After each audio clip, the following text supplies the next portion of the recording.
여러분 안녕하십니까? 여수 MBC 뉴스데스크입니다. 제22대 총선이 끝나고 당선인들이 확정되면서 지역 발전에 대한 시민들의 기대감이 큰데요.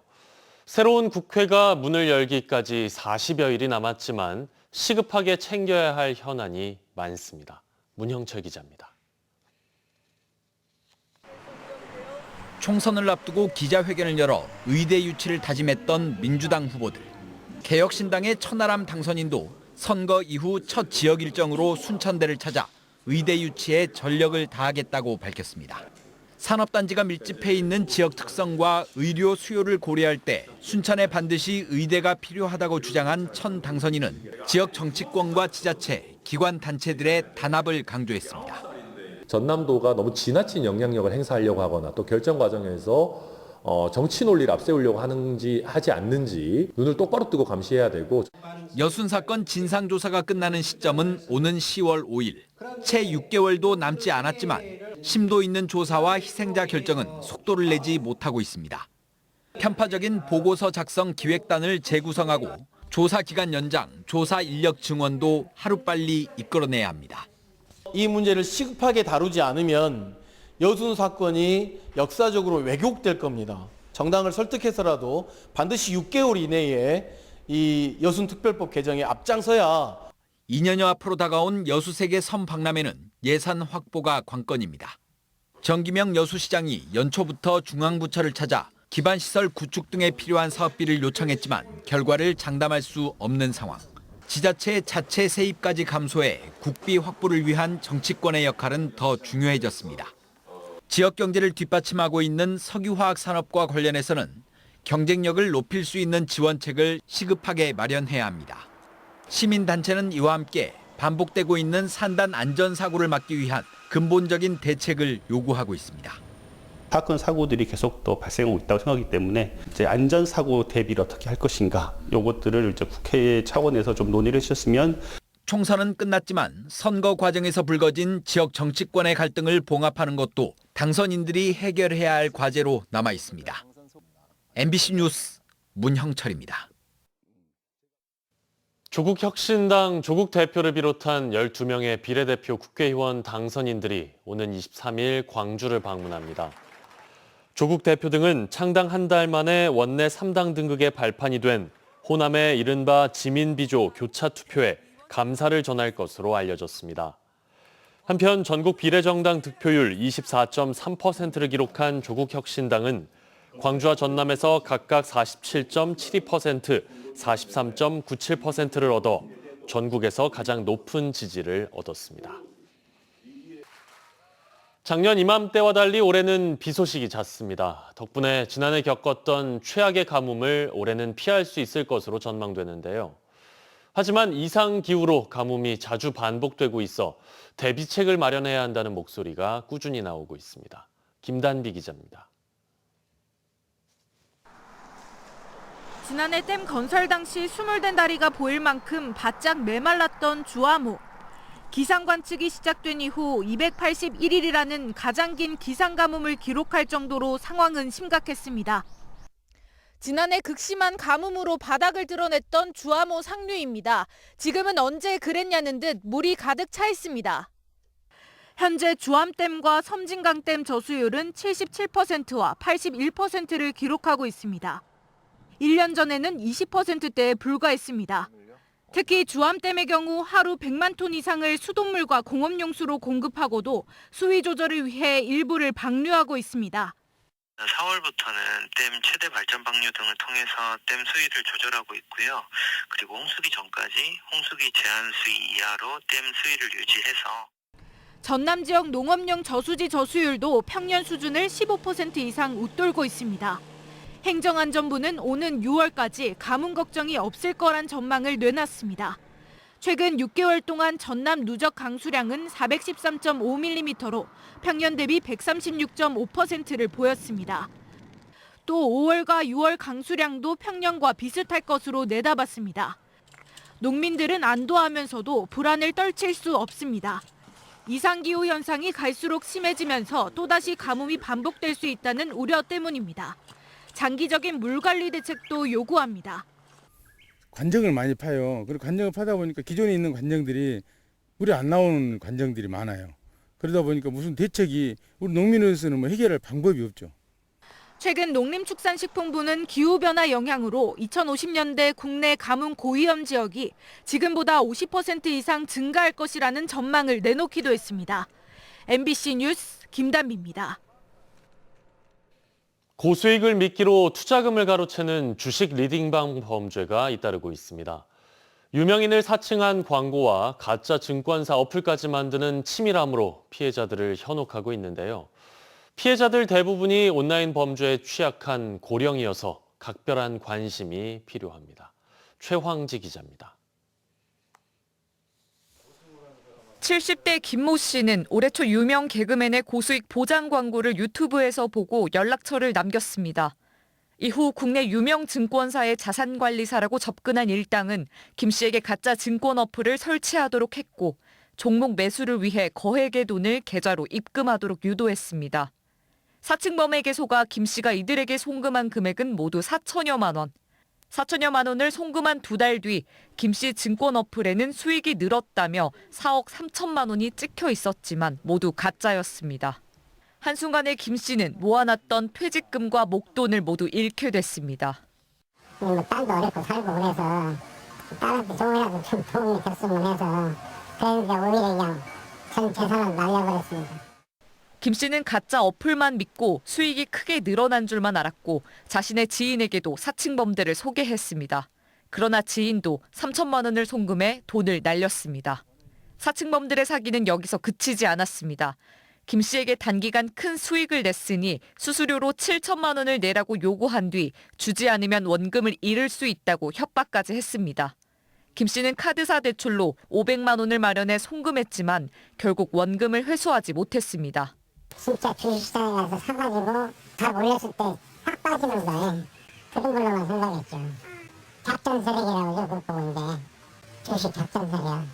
근데 그런 것만 그렇게만 하는 줄 알고만 있었죠. 유명인들을 사칭한 광고로 피해자들을 유입시키고 국내 증권회사를 사칭해 투자자들을 현혹, 거액의 투자금을 노리는 주식 리딩방에 어르신들이 무방비하게 노출돼 있습니다. 여기에 개그맨을 포함한 유명인들도 자신들이 출연한 유튜브 광고는 자신들과는 관계없는 허위 광고라며 합동 기자회견을 열 정도로 심각한 문제로 떠오르고 있습니다. 저는 이 플랫폼 사업자들에게 간곡히 요청드리고 싶습니다.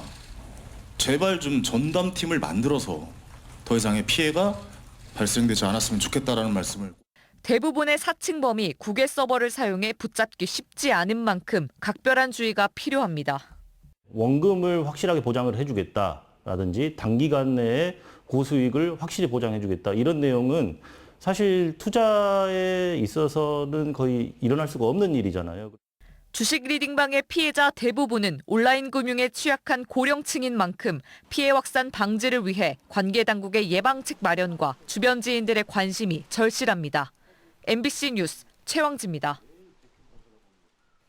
304명이 숨진 세월호 참사가 일어난 지도 내일이면 꼭 10년이 됩니다. 그날의 상처를 그대로 간직한 진도 팽목항에는 참사의 아픔과 교훈을 잊지 않으려는 시민들이 찾아오고 있습니다. 박종호 기자가 보도합니다.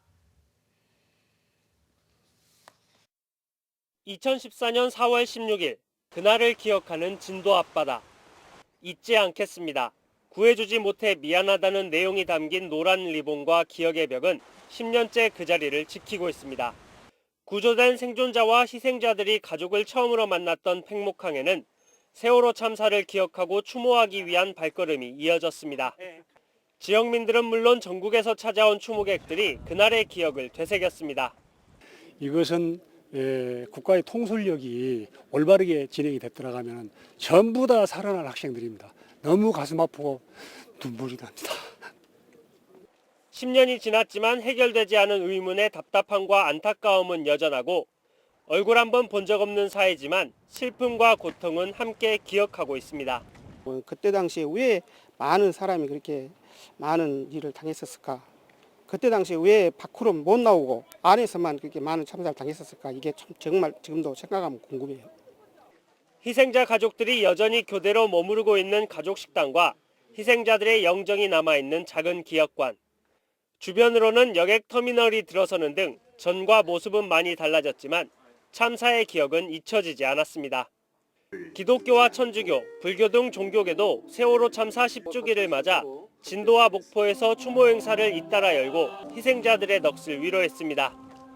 참사의 교훈을 잊지 않고 기억하겠다는 다짐은 10번째 4월에도 이곳 진도 팽목항은 물론 전국 곳곳에서 지켜지고 있습니다. MBC 뉴스 박종호입니다. 기아 타이거즈가 지난주 거침없는 6연승 행진을 이어가며 선두를 굳게 지켰습니다. 선발, 불펜 가릴 것 없이 위력적인 마운드와 팀 타율 3할이 넘는 강력한 타선이 선두 질주의 배경이 되고 있습니다. 한신구 기자의 보도입니다.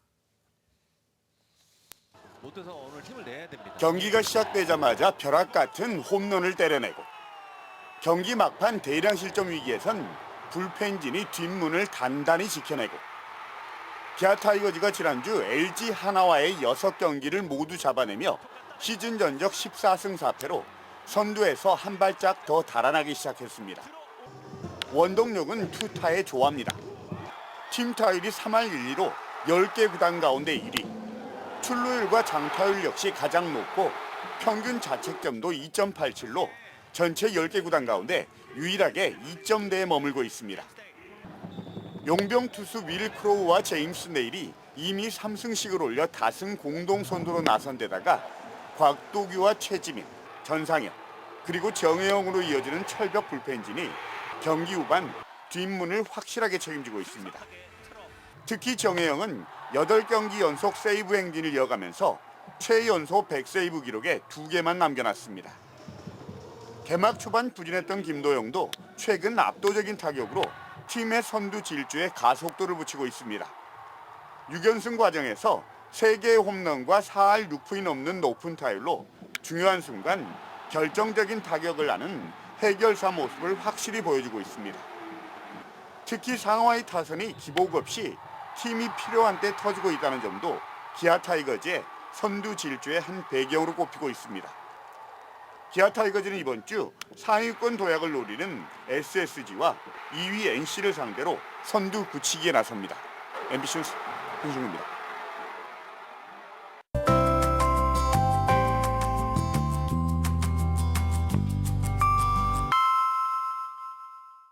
날씨와 생활정보 정리해드리는 생활포커스입니다.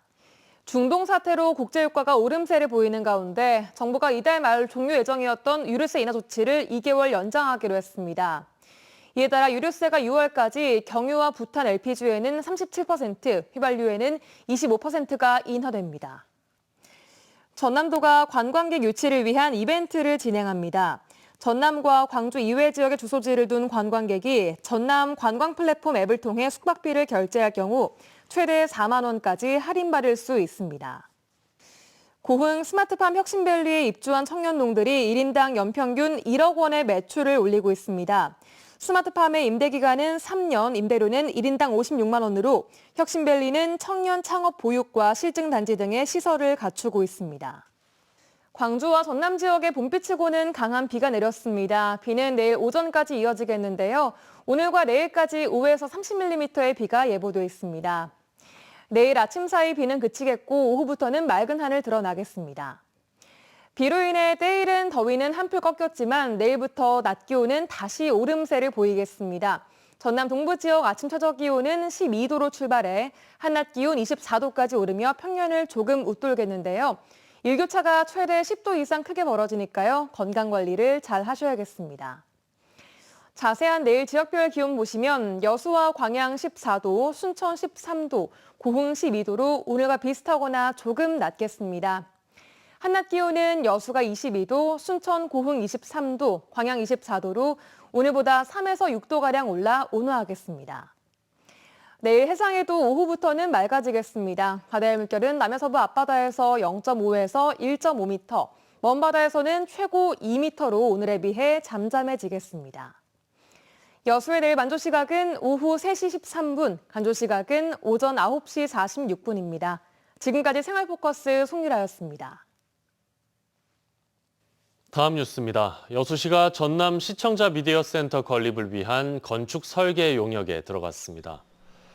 여수시는 오는 8월까지 시청자 미디어 센터의 설계 용역을 진행한 뒤 연내에 공사를 시작해 오는 2026년 미디어 센터를 개관할 예정이라고 밝혔습니다. 사업비 170억 원이 투입되는 전남 시청자 미디어 센터는 구 문수청사 부지에 지상 3층 연면적 3,000제곱미터 규모로 건립되고 미디어 체험관과 스튜디오, 다목적 공개홀 등이 들어설 예정입니다. 그동안 총선으로 중단됐던 전남도의회 후반기 의장 선거전이 본격화하고 있는 가운데 서북권과 동북권의 대결 구도가 예상되고 있습니다. 전남도의회 후반기 의장 후보로는 전경선, 김태균 현 부의장과 김성일 전 농수산위원장 등이 거론되고 있습니다. 김태균 현 부의장은 동북권 출신이고 전경선, 김성일 도의원은 서북권 출신으로 서북권 후보들의 단일화가 의장 선거의 변수가 될 것으로 보입니다. 한편 전남도의회는 6월 27일에서 28일 본회의에서 의장과 부의장 2명, 9개 상임위원회 위원장을 선출할 예정입니다. 순천시가 야간에도 지역의 명소를 둘러볼 수 있는 시티투어 기획 코스를 운영합니다. 다음 달 셋째, 넷째 주에 운영되는 야간 코스는 순천역에서 출발해 순천만 국가정원과 아랫장 야시장을 둘러보는 코스로 국가정원의 다양한 야간 콘텐츠 등을 관람할 수 있습니다. 또 수요일에는 순천의 대표 사찰인 송광사와 서남사를 둘러보는 사찰 투어도 운영되고 예약은 순천시 바로 예약 홈페이지에서 가능합니다.